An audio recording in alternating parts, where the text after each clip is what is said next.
Okay, so welcome everybody. It's a pleasure to be here tonight with all of you.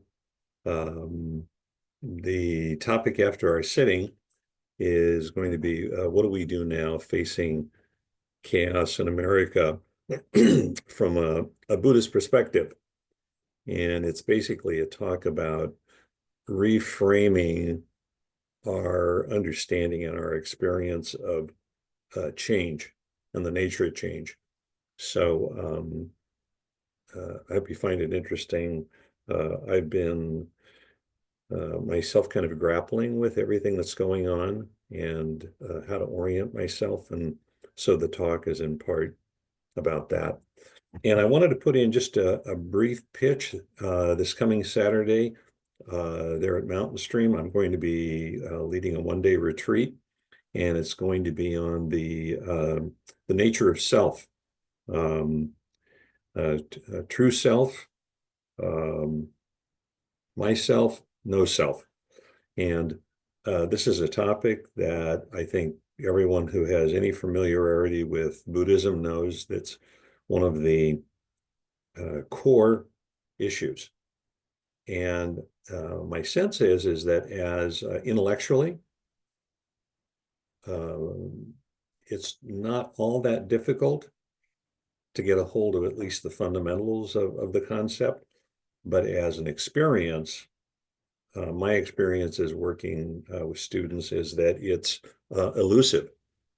So the day is going to be, it'll be a retreat, but it's going to be more like a workshop and working with specific ways of working with this notion of no self and trying to make it something real that we can actually use and work with in daily life. So if you're free and that sounds interesting, I'd love to have you there. So we will sit for a little while and then take a break and come back, and I'll make a few comments and then we can have a discussion. Okay.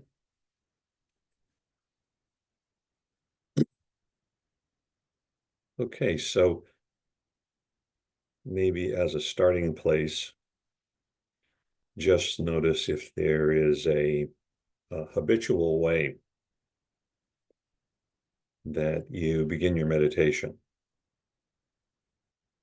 and see if rather than doing that, you can just open to whatever experience is most dominant in awareness. So rather than defining the experience as being in a particular location or a part of the body, see if you can just allow the mind to relax, allow awareness to open and soften, and as best you can, bring a real kind awareness to whatever sensations, feelings, whether they're in the body or the mind, appear.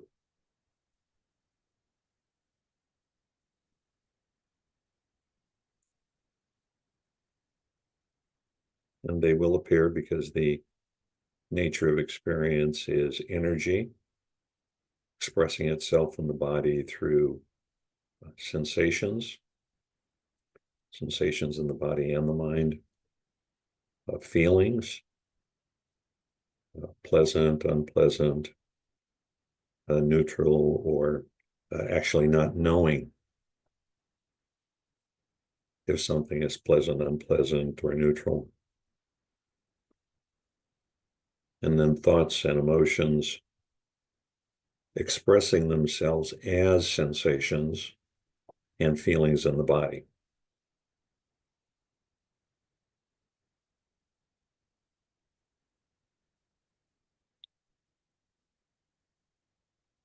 So if we focus on the energy as it's expressing itself in all different kinds of sensations, and then the feeling tone of it,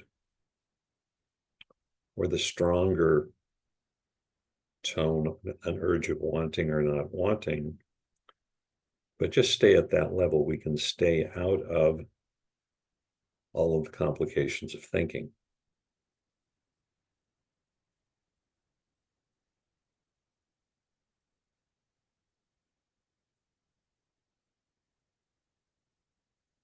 So just as an experiment, see if you can let go of whatever habit you have of the mind defining what it's experiencing or where it's experiencing it, and just opening to the expressions of energy and sensations and feelings, wanting and not wanting. And if thoughts, emotions, memories appear, just acknowledge those, but then move back into sensation, feelings, wanting, not wanting.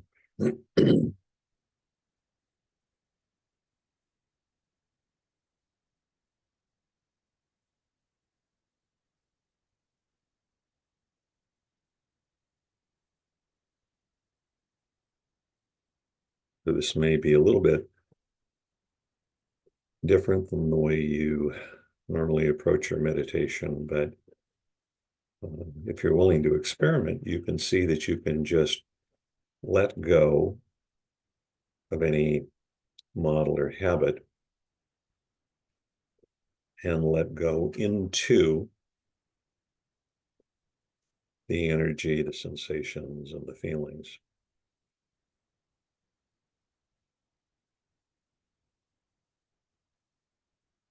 So it can be a very easeful way of working with the meditation, as long as the mind and the awareness are relaxed, but don't get too relaxed so that the mind gets sluggish or sleepy.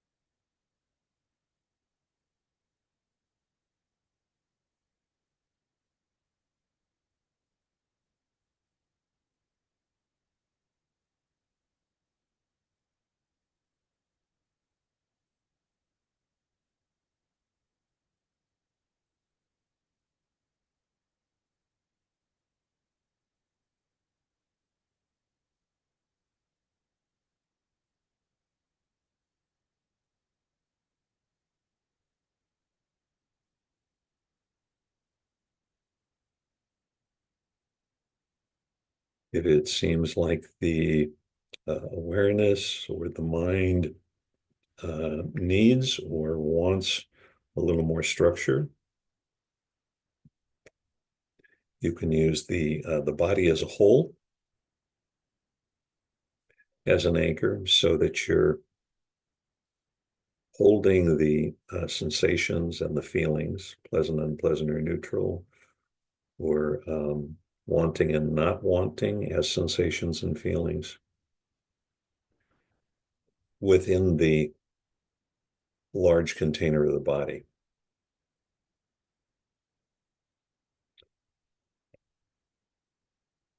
Or you can try doing the same with the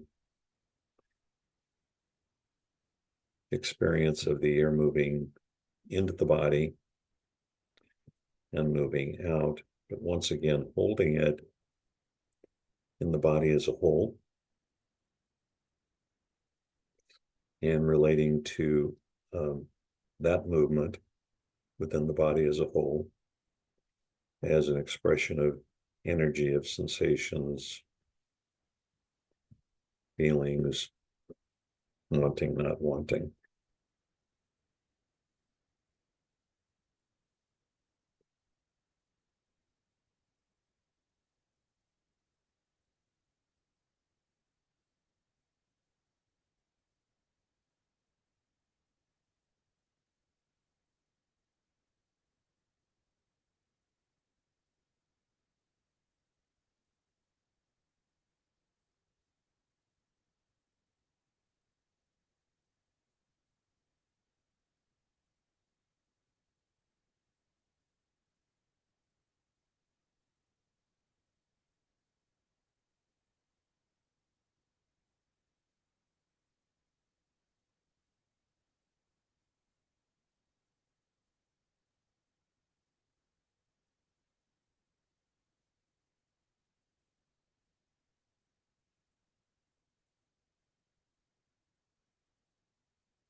settling back and just receiving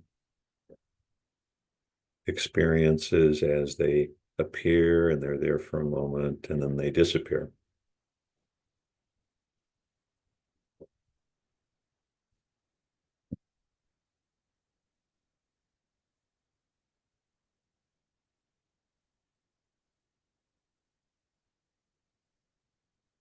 Not needing to manage or control the experience, uh, not needing to interpret it or think about it.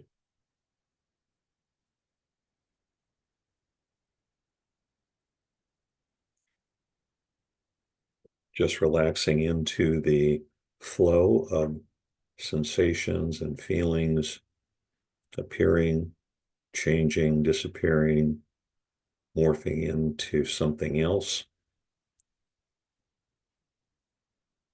all at the level of direct experience, pre-verbal experience in the body and the mind.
So our effort and the directing of our awareness and our attention is not merely to experience what's taking place, but to know what is taking place.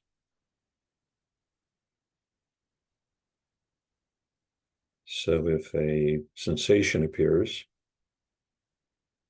it'll have a certain, excuse me, it'll have a certain degree of clarity to it, intensity. Uh, you may be able to experience its depth or width or length or its temperature. Uh, Almost invariably, it will change in some way. Uh, it may move slightly. It may change from being quite soft, almost indetectable, to much stronger,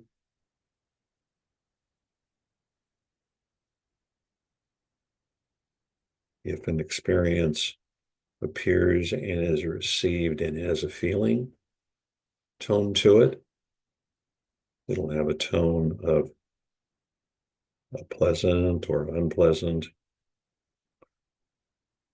or neutral, or you may not know. It's very common to realize that there is a sensation present, but actually not knowing whether it's pleasant or unpleasant. And then if you find yourself thinking about any of this, is it pleasant or unpleasant, or am I experiencing depth or width? Then you're thinking, you're not experiencing. So we're looking to just receive this initial experience when it arrives and as it changes, and then when it leaves. And the same with a thought or an emotion. It appears, rather than going into the story or content, which is thinking, just moving back to its energetic quality, the movement of energy in the body as sensation or feeling.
Well, in the last few minutes of the meditation, I invite you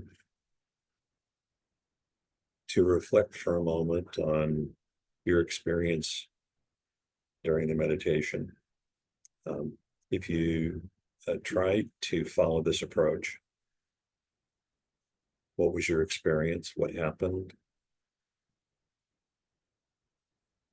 What did you learn from it?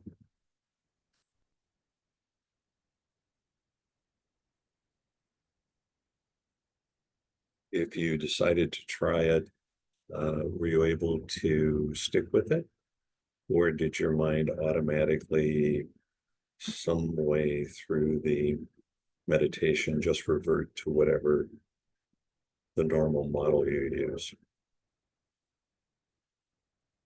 Not to make a judgment of it, but just to know what was experienced.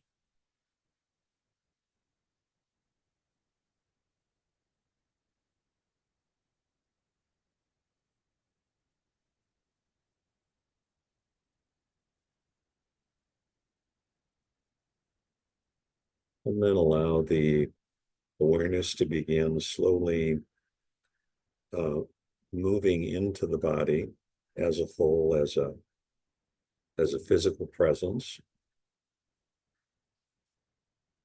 into the more concrete and tangible kind of awareness that we use during most of the day, and see where the attention is called.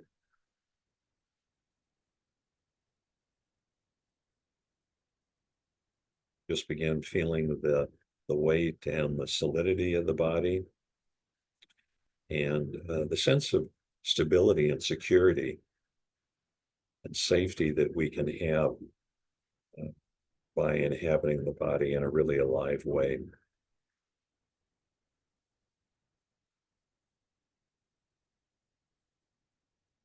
And then whenever you feel comfortable, you can begin to open your eyes and we can come back together as a group.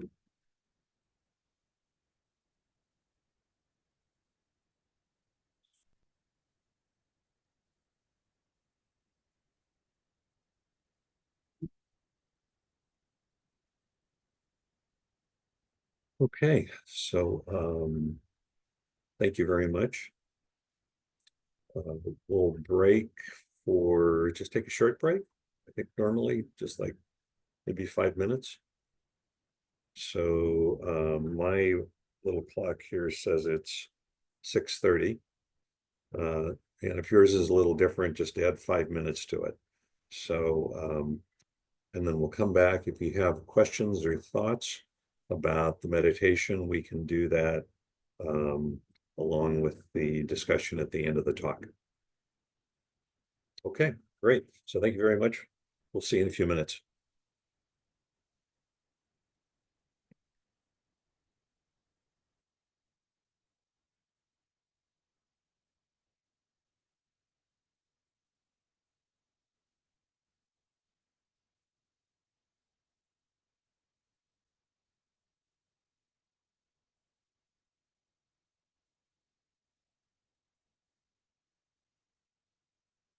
So I think I'm going to start in.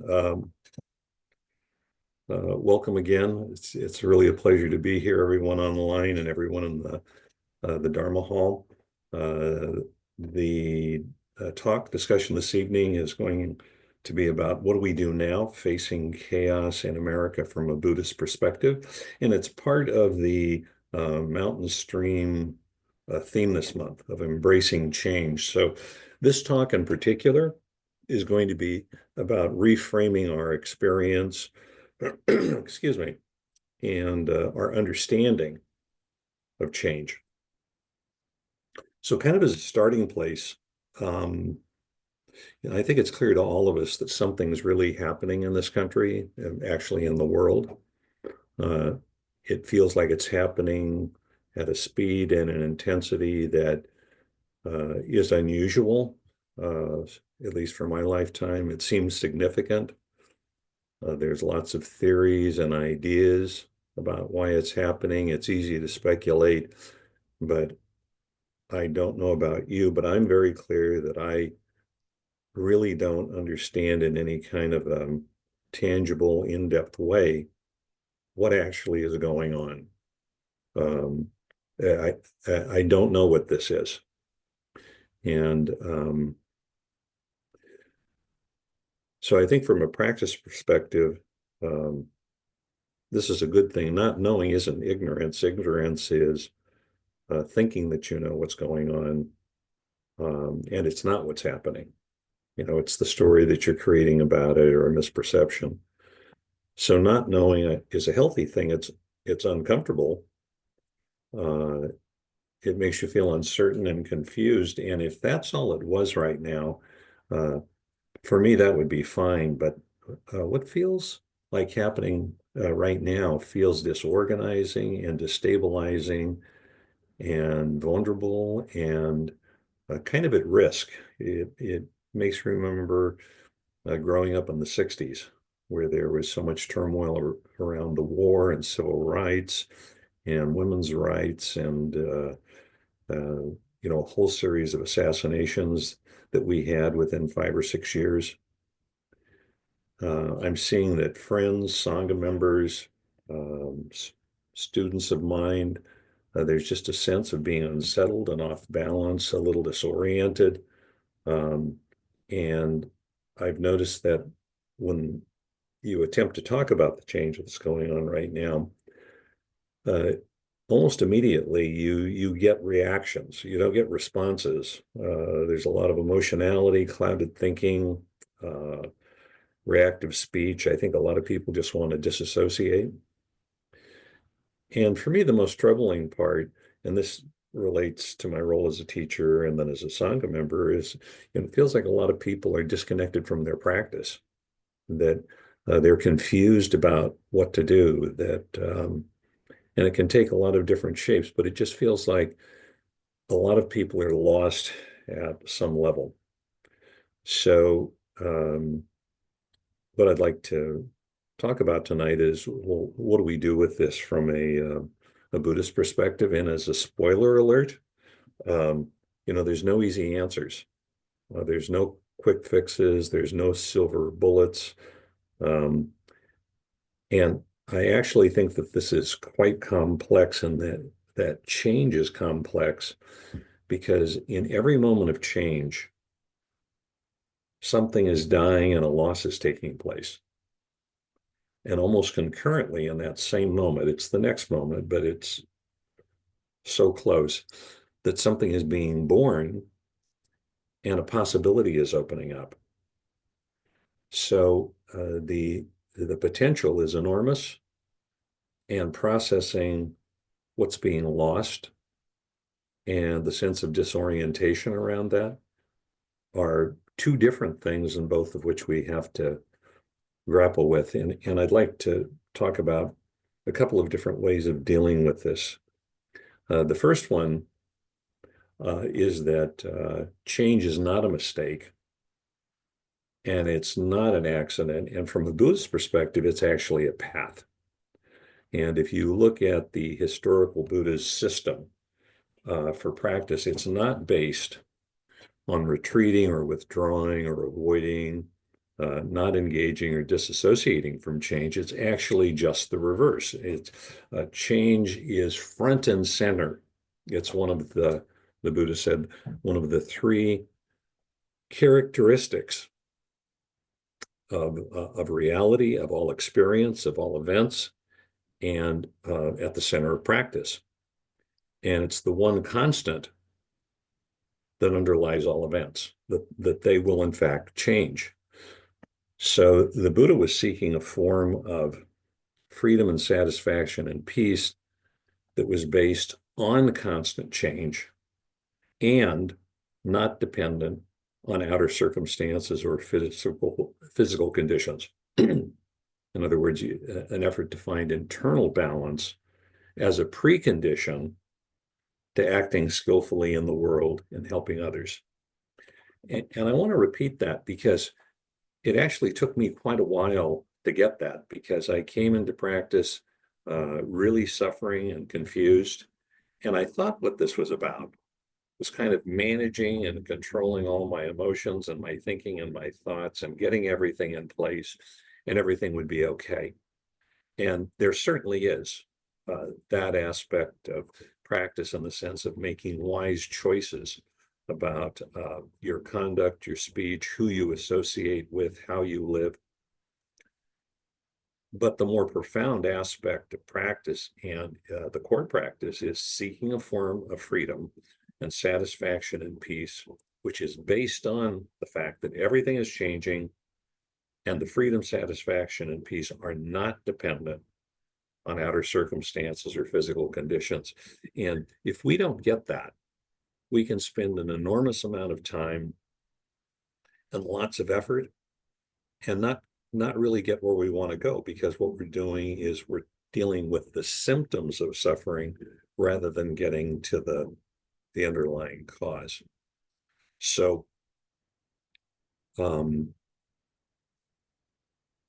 right or skillful view, right or skillful effort and action are based first and foremost on accepting the world as it is. So our job is to see clearly the way things are, and to see clearly how to work with things as they are as the precondition to getting free, satisfied, and at peace. And, this isn't a theory. The practice is based on moment-to-moment, non-judgmental awareness.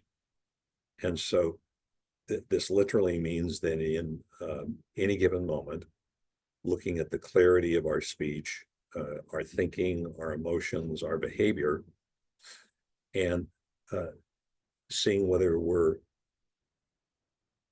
in a story, whether we're in reactivity, or we're in something close to trying to be open to and receiving the experience that's there.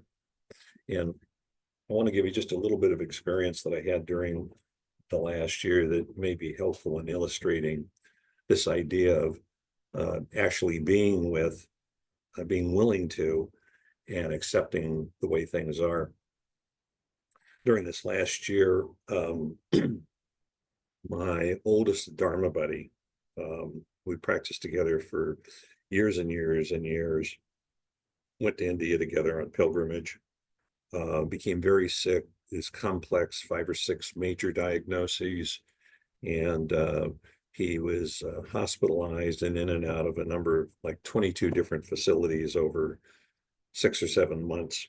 And so I was with him pretty consistently that entire time. And maybe 3/4 of the way through it, I was meeting with him one morning, and he was really, really agitated.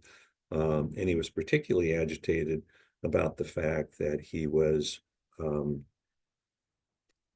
still at that point where it was clear to him that he was losing his mental capacities.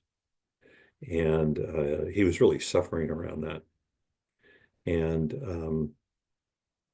so I noticed he fell asleep, and I just noticed how agitated I was. And I was sitting with that, trying to look at that really closely. And I had been, just by coincidence, listening to a song that I like by Eric Clapton. And it's called Got to Get Better in a Little While. Got to Get Better in a Little While. It's got a great beat. I like to put it on, it lifts my spirits up. And what I realized is that what my agitation was about was not wanting to be with the suffering that Gus was going through and the condition that he was in, and wishing and hoping that it was going to get better. And it wasn't going to get better.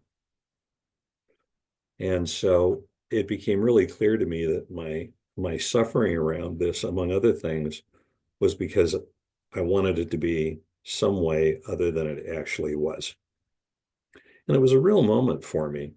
And it's not that you don't have any hope that something might change, but suffering happens on a moment-to-moment basis. And in that moment, it was just so clear that I was not in the moment with the experience that was taking place, that I was overlaying the experience with the desire, with the wanting for it to be different than it really was.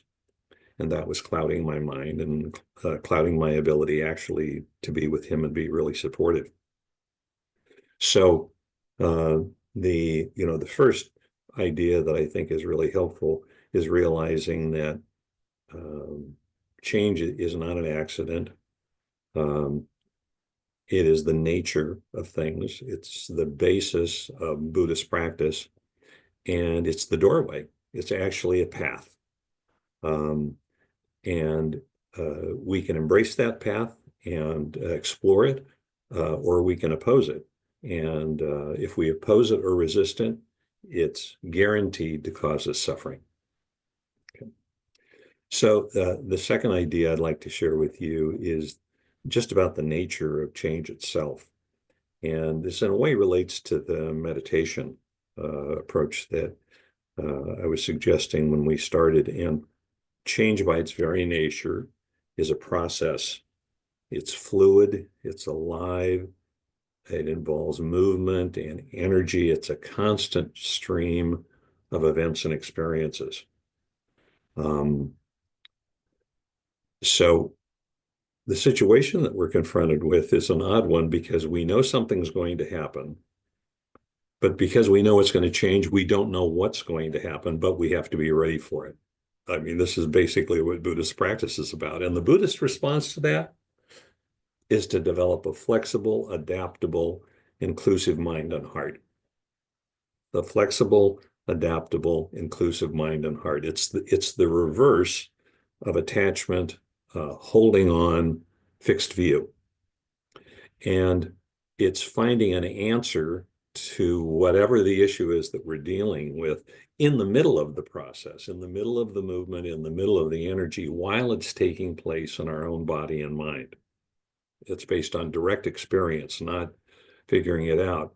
So the one thing that we can count on is that change is going to happen. It's not going to wait for us. And we have to be up to that challenge. Our practice has to be up to that challenge. And the way that we structure and develop our practice to develop that flexibility is a key element. There's a movie that I really like, a 2019 movie with Steve Guggen. Some of you may recognize that name. He's an English actor, and he has a real skill of playing the person who is self-deluded and who thinks they're quite important and in complete disproportion to their actual importance. So this movie, Greed, is a satirical comedy about greed and exploitation and self-deception. And Coogan plays a fellow who is a kind of a clothing mogul in England who is ruthless about cutting costs. So he'll buy big operations, outsource all the work to Sri Lanka and India, to sweatshops, and just anything to make a profit. So there's a scene where he goes into a store and he's walking through the store with the manager, and he looks up at the lights and says, well, why do we have such bright lights on? And the manager says, well, so the customers can see the clothing. And Coogan says to him, no, I want all those bulbs swapped out. And I forget what the wattage is, but it's like half of the wattage. And the manager says, well, we can't do that. And Coogan's response is, I don't do, can't do. And that really struck me. And it's kind of a version of that I don't do, can't do has become a mantra for me. Every time that I face change, and a lot of the change that's going on right now, and I see the tendency to withdraw, to not engage. And the mantra for myself is, this is my life. I will not turn away from my life. This is the path of my life in this moment. And what I need to do is do what needs to be done, not what I want to do or not want to do. I actually have to bring all of my practice skills together as best I can to see as clearly as I can, and then also see in that moment as clearly as I can, what can I do that would actually be helpful for myself and for the people around me, the people that I'm working with. The third idea that I'd like to share with you, which I think is fundamental, is that the foundation from a Buddhist perspective of flexibility, being able to adapt, and choice is understanding, experiential understanding. So the Buddhist model basically is fully experiencing to the degree that we can, exploring that experience, which leads to recognitions, discoveries, insights, and then that understanding that arises out of that process gives us the ability to see choices that we wouldn't otherwise see, and to make choices that are as wise and compassionate, skillful as possible. But the base of all of that is experience and exploring the experience, not just experiencing, but knowing what we're experiencing and exploring it so that we understand it, which leads to choice. So there's a quotation by U Tejaniya, the Thai teacher, who I really like because of the clarity and brevity of his teachings. And in this regard, he says, usually when meditators practice meditation, they're really not that interested in learning the truth of the body and the mind. That what they're more interested in most of the time is trying to control the body and the mind so they're comfortable. And what's most important and more important than having an experience is understanding the experience. What is the experience? What are the conditions that lead to the experience happening? And then what are the conditions that lead to the experience dissipating? Those are the three questions that are most often contained in the various parts of the four foundations of mindfulness. So the implications of that is that the urge that we have when we're confused, when we're uncertain, when things are ambiguous,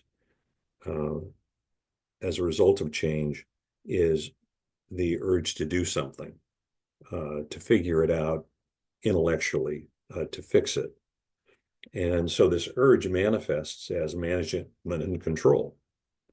And it gets in the way of our being present and experientially investigating it, whether it's in meditation, daily life, or in relationships, so that we're not able to get to the cause. We're just dealing with the symptoms.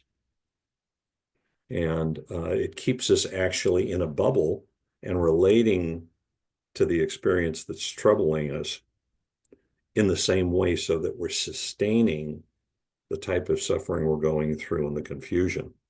So as I had said earlier, when you do this, you can expend an enormous amount of effort and actually make your suffering worse, or increase your confusion, or just keep yourself locked in a fixed habitual way of relating to a problem or change that actually in the end isn't helpful.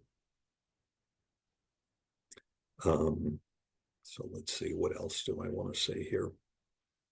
The fourth and the final thing that I'd like to comment on, and then this applies to the outer world. You can hear from what I'm saying, and I strongly believe this, that the Buddhist approach is always that the compass points inward first, that we have to get our own house in order before we can be helpful to others. If our mind is filled with confusion or anger or resentment or fear, and we haven't figured out some way to work with that and to balance the energies of the body and the mind, then anything we do, the other person gets that, whether it's a member of our family, a member of a sangha, or someone else who has a different viewpoint than we do, politically, socially, culturally. That's what they get. And so it's very difficult to um, actually connect and work with the other person. So I think the fourth idea is that we're in this together. And the only way that we can move forward together um, is if we do it together. If we leave anybody out, or if we leave anything out, um, we are not whole. And if we're not whole, then we're going to suffer. So, we're all here on this little planet. My sense of what's happening right now is that all of us are acting and speaking uh, primarily from our suffering. And um, what we need to do is really be inclusive and try to collaborate. And, this isn't magical thinking, it's pragmatic, because it's the only way that in the end that um, we're going to be able to end our suffering and the suffering of the people around us. So I've been very interested in one of the descriptions, and I think I've spoken about this with you before, that the historical Buddha used with the Brahma Viharas, or what in Buddhism are called the higher emotions. So loving kindness, compassion, equanimity, sympathetic joy. So particularly with equanimity, which is the mind that has a balance to it and is inclusive. It's receiving whatever the true nature of things are in any given moment, but having a balanced, inclusive reaction to it. And the Buddha's description, not just of sympathetic joy and compassion and loving kindness, but with equanimity, is that we take the time to go inward and embody this, and then it actually fills us up energetically and begins to radiate out, so that the experience that people that we meet with, they feel that there's a kindness in us, or there's compassion, or there's joy, or that there's balance and inclusivity. And these are all qualities that are not dependent on what the external circumstances are. They're coming from our having developed them inside, and then they're radiating out. So I've really been working with this, and I've been intentionally seeking out people that I think have different social, cultural, and political viewpoints than I do. And in my neighborhood, it's actually not very difficult. Um, there's a real mix of different ages in the community, and a lot of folks in a certain age bracket that are, from my perspective, really stuck, really fixed on a worldview that doesn't reflect the world that we live in anymore.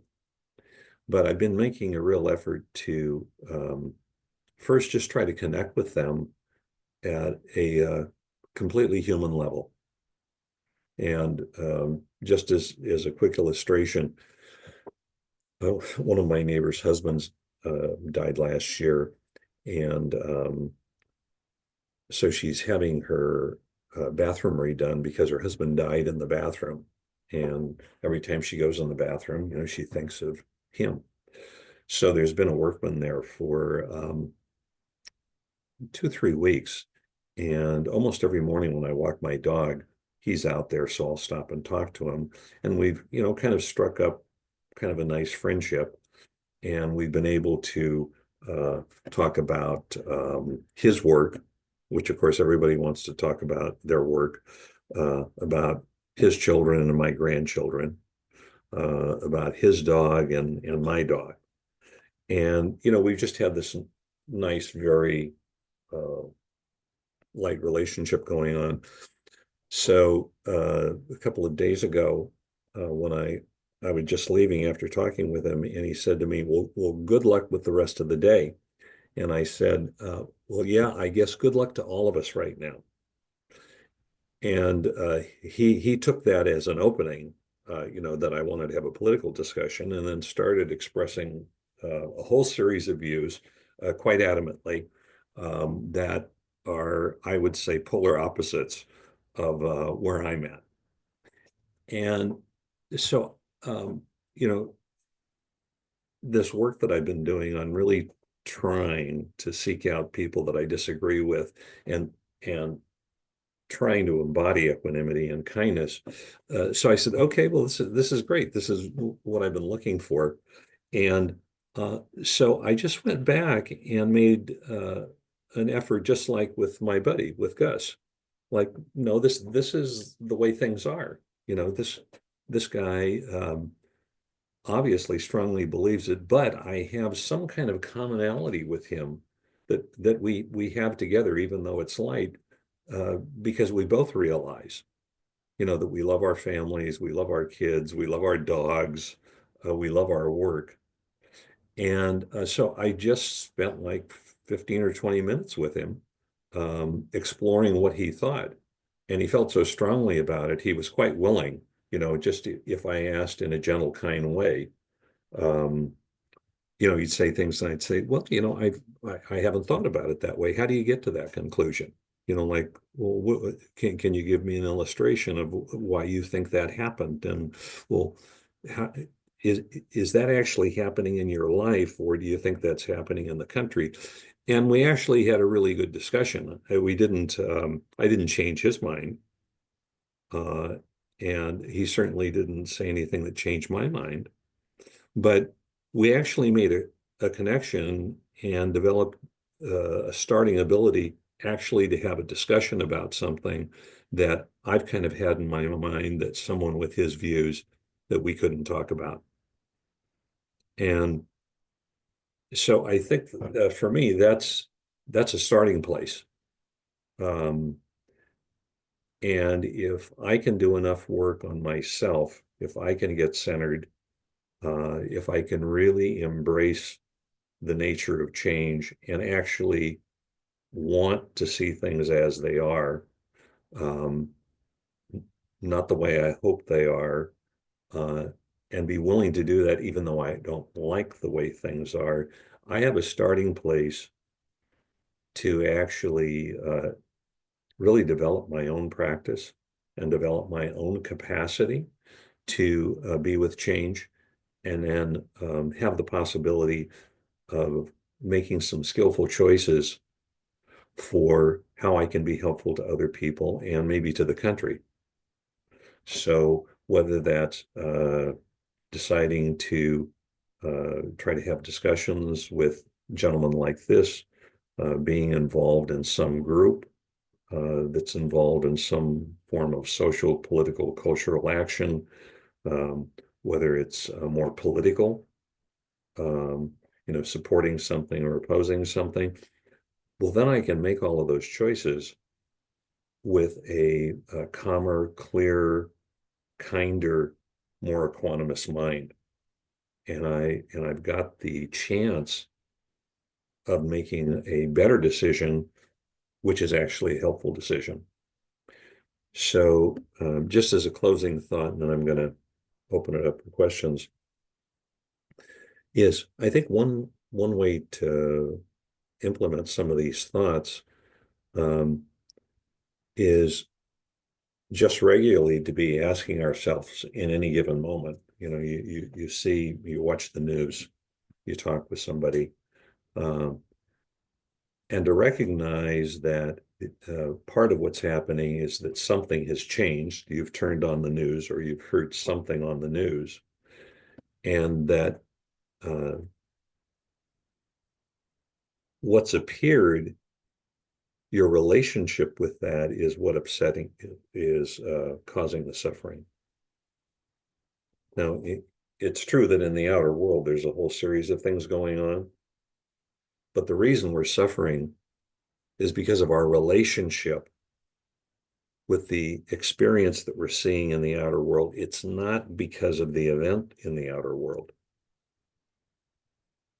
And we have the ability to develop an equanimous, caring, kind relationship with what is outside of us that's causing us suffering.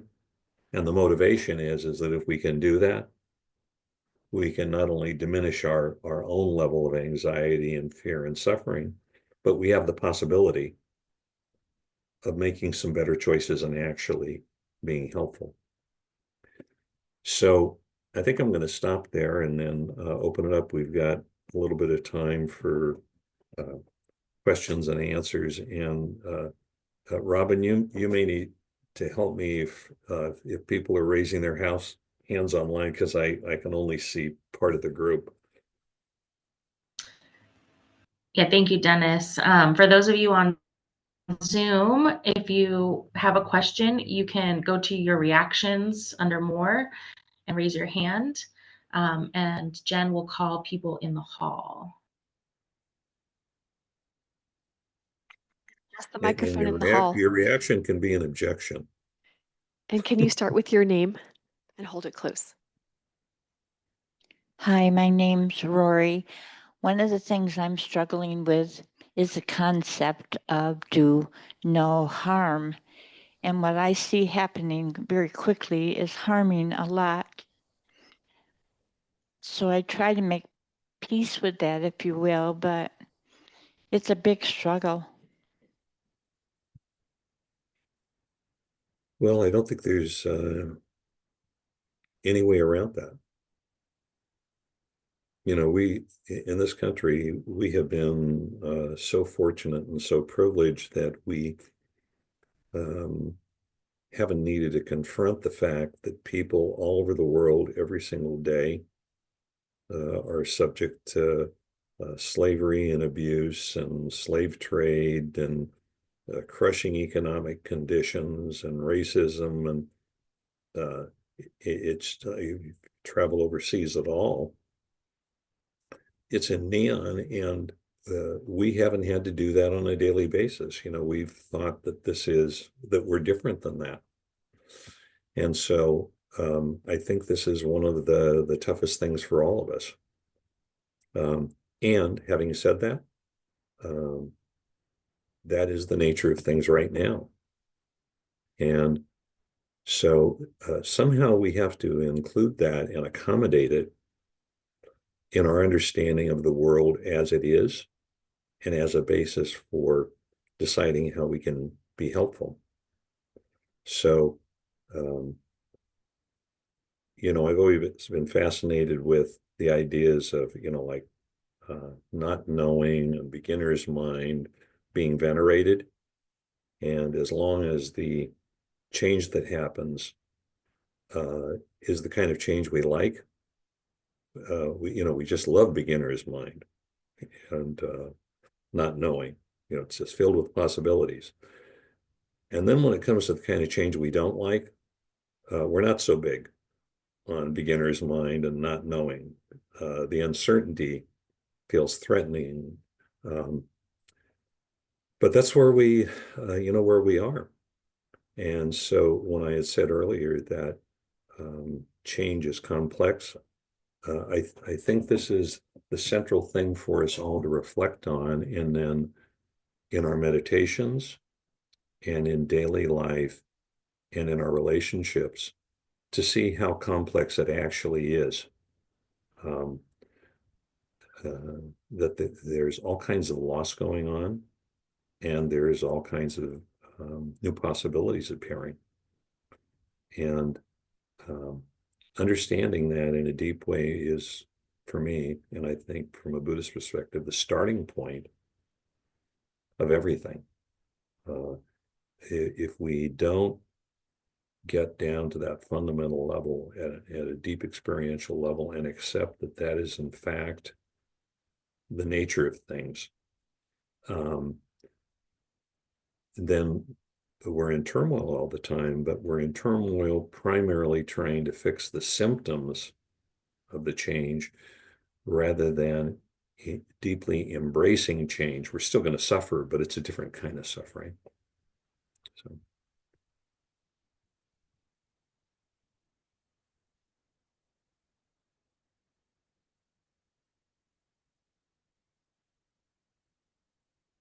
Another comment or question? Back from the hall again. 1 second. Start with your name. Hi, this is Douglas. Hi, Doug. Yeah, your story about being with your friend in the different institutions and hospitals, and you know what a difficult time you had with accepting his condition. And by difficulty, I mean what you were saying is that you wanted it to be different. You wanted the outcome to be different, and it reminded me of a discussion that we had here in the hall a week or so ago. And when I was a kid, I studied European history, and there was a big period of change in Europe because everyone knew that the world was flat.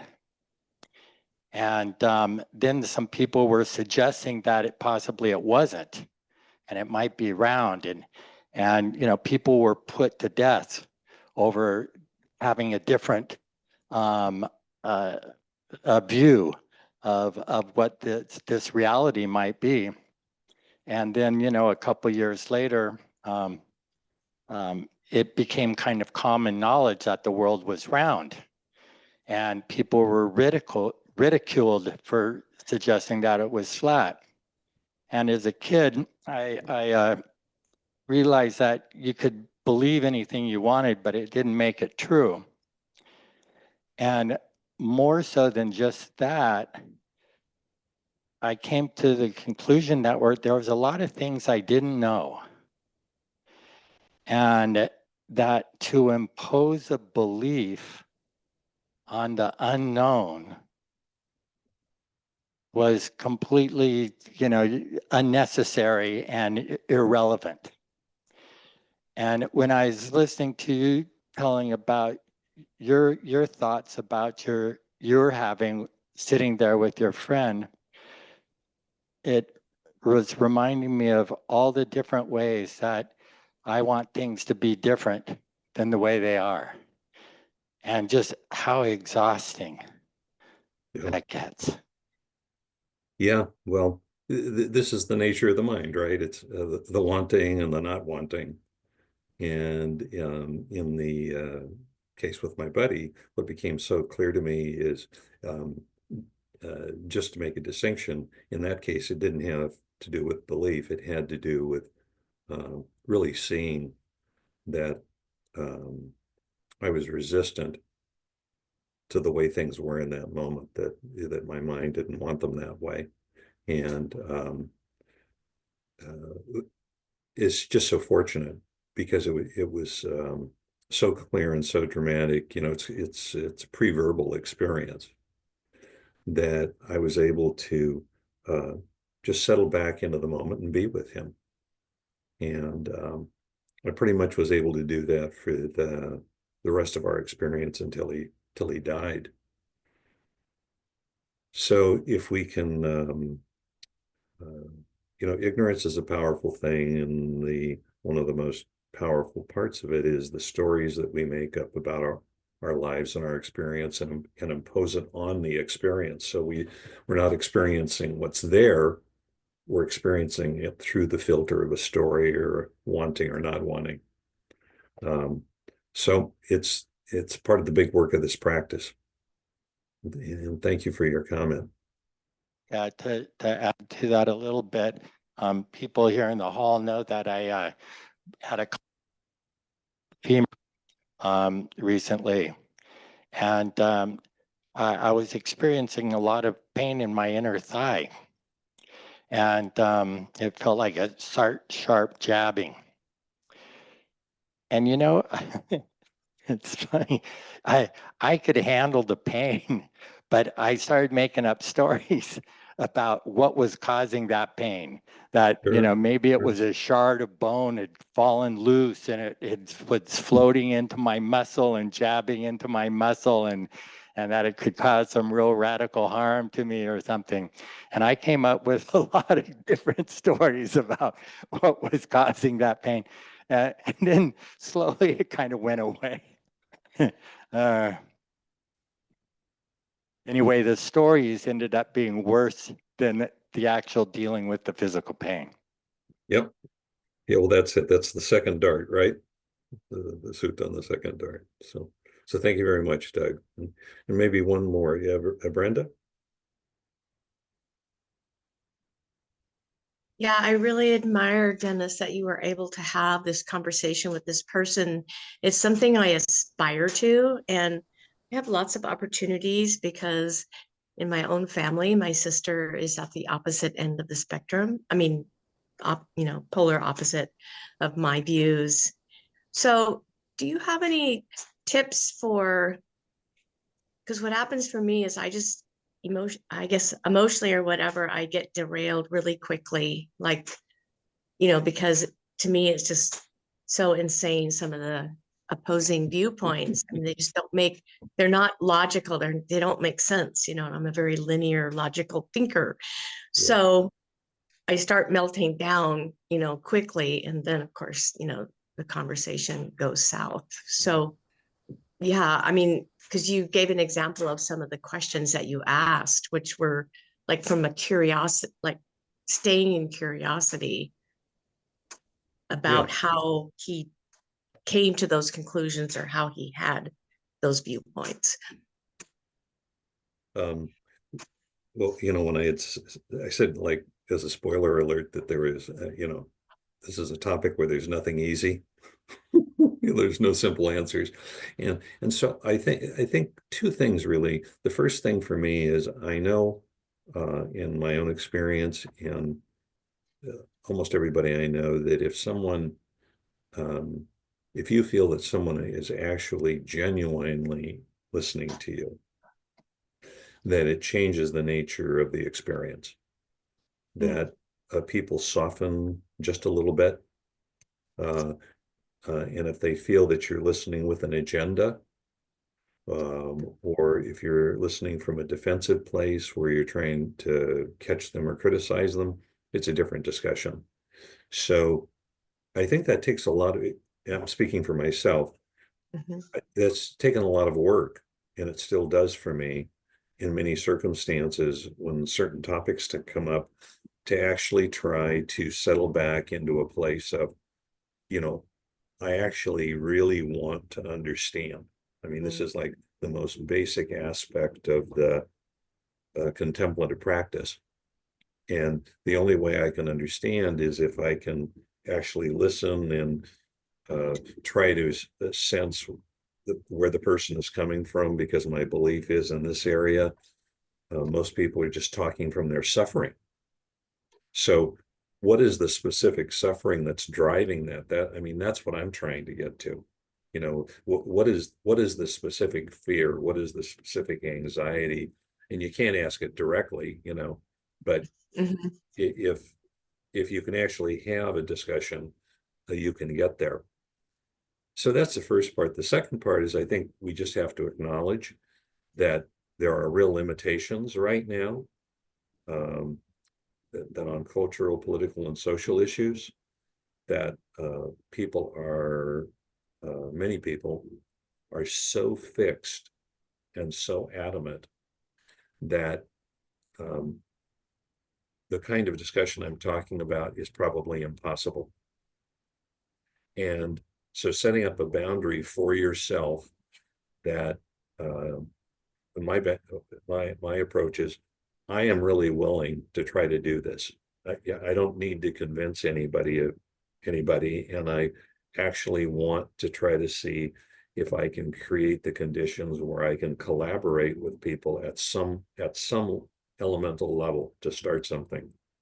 So I'm willing to hear a bunch of stuff to get there.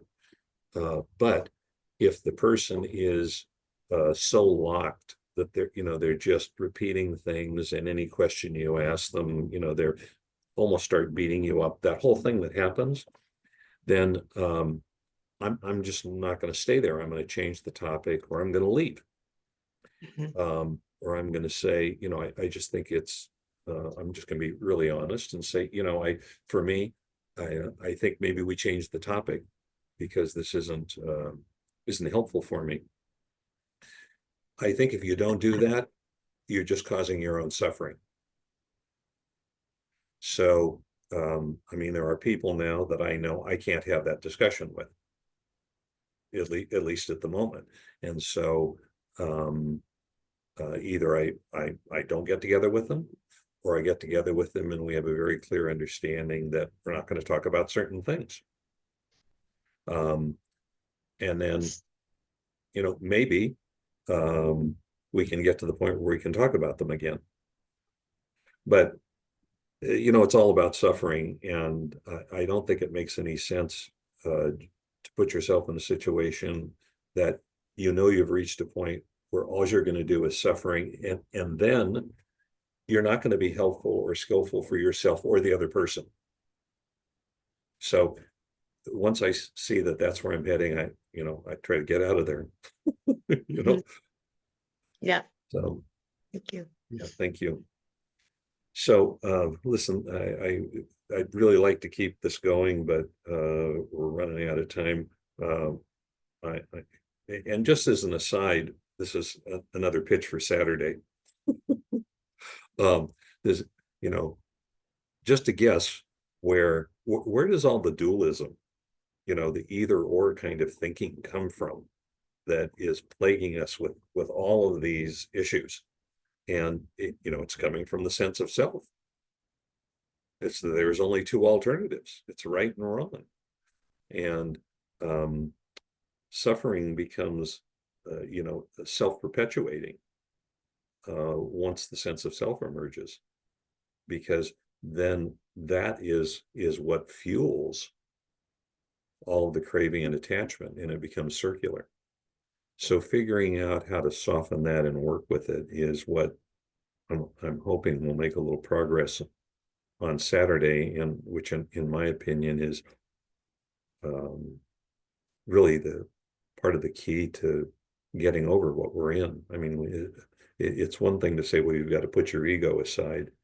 It's quite another thing from a Buddhist perspective to actually working with practices, not just in meditation, but daily life and relationships in particular, that are softening the sense of self and really understanding it.